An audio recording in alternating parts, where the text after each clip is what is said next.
Hello, this is Edward from Around the Atlas, and greetings from Hong Kong. Hello, fellow vagabonds. My name is Edward, and I'll be your tour guide. Traveling is my main passion, and I'm excited to share all of my adventures with you. So come follow along as I travel around the Atlas.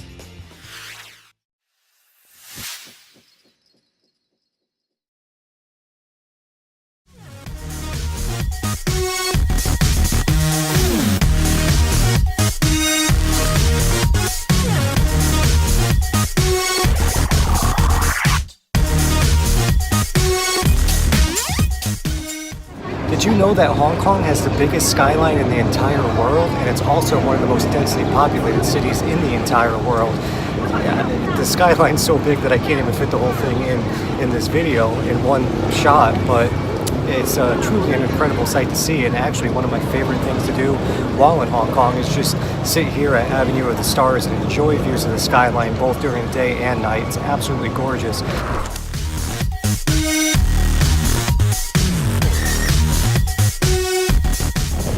Right now I'm in the ferry in Hong Kong, and this is another great and very cheap way to see some amazing views of the skyline. Check this out.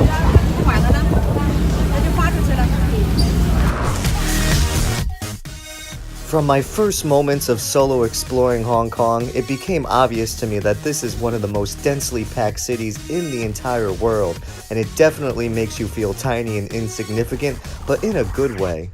This is also easily one of the most photogenic cities I've visited anywhere in the world during my travels, and I was excited to see what I would discover around every corner and eager to explore more.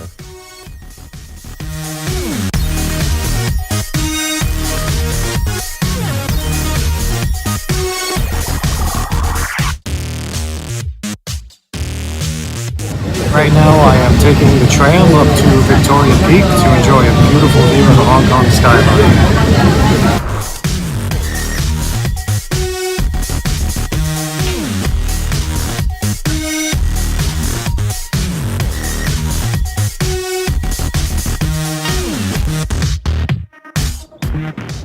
Right now I'm hiking around Victoria Peak in Hong Kong, and this is easily one of the most beautiful skylines I've seen anywhere in the entire world. I mean, just look at the view from up here.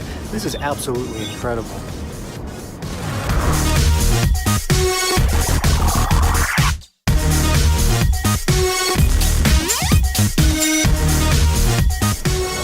Hong Kong is very beautiful during the day, but it might even be more beautiful at night.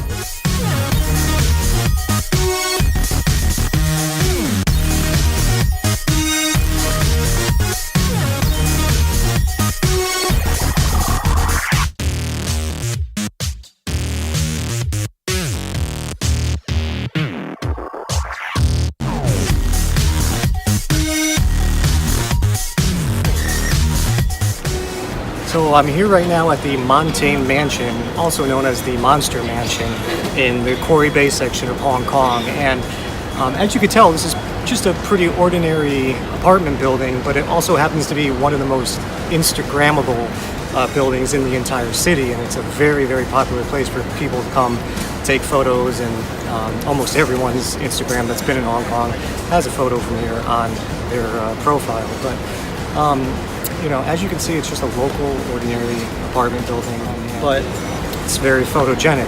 But I could imagine while I'm here, I feel kind of awkward taking photos and videos here when it's full of just a lot of locals who live here, living their daily life, and most of them probably have no idea why so many tourists and travelers and people, and locals too, people from all over, especially in this generation and younger generations,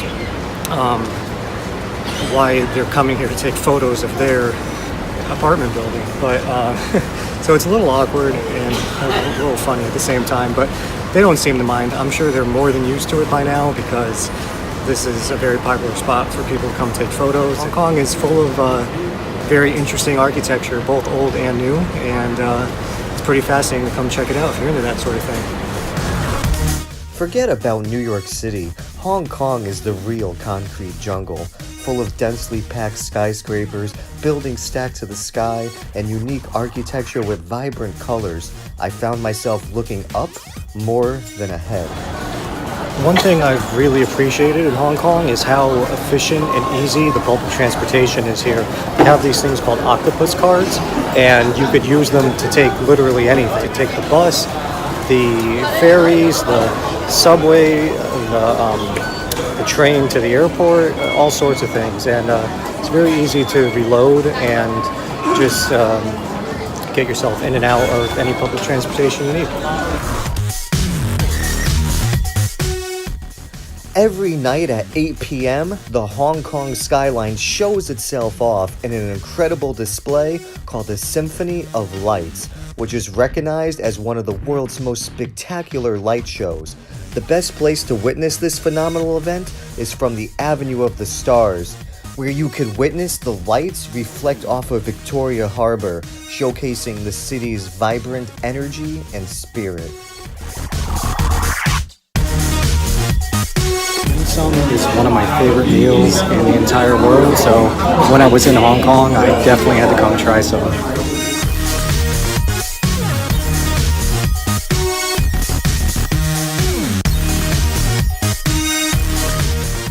Right now I'm visiting the Kowloon Walled City Park in Hong Kong, which, if you've never heard of it before, used to be a massive building in Hong Kong that had over 50,000 residents living in it as late as the 1980s and early 1990s. But unfortunately, it got demolished in 1994 or 95, I believe, and now this park is in its place. So there's really not too many signs and evidence that this huge, massive structure used to exist, other than, you know, little bits and pieces here and there like this, and the walls and little things like that. The Kowloon Walled City was notorious for being a massive, mostly ungoverned building in the middle of the city. It kind of had its own thing going on apart from the rest of the city. There was a lot of prostitution, a lot of gambling, a lot of drug use.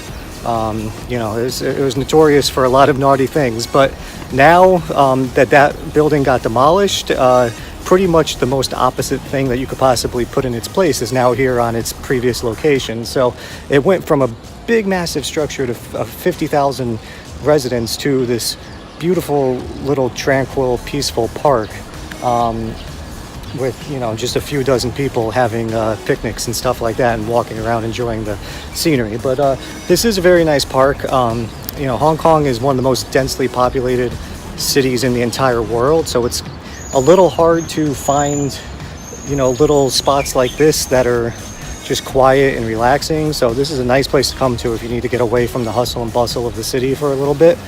But like I said, it's pretty much night and day between what used to be here and what's here now.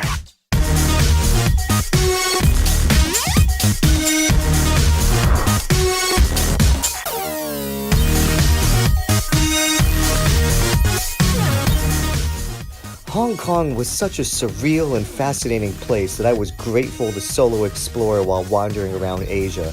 Traveling really makes you humble and modest by realizing what a tiny place you occupy in the world, and no city opens your eyes to that realization more than Hong Kong. My adventures in Asia have just begun, but I know I'll be back here again often whenever I find myself exploring this side of the globe.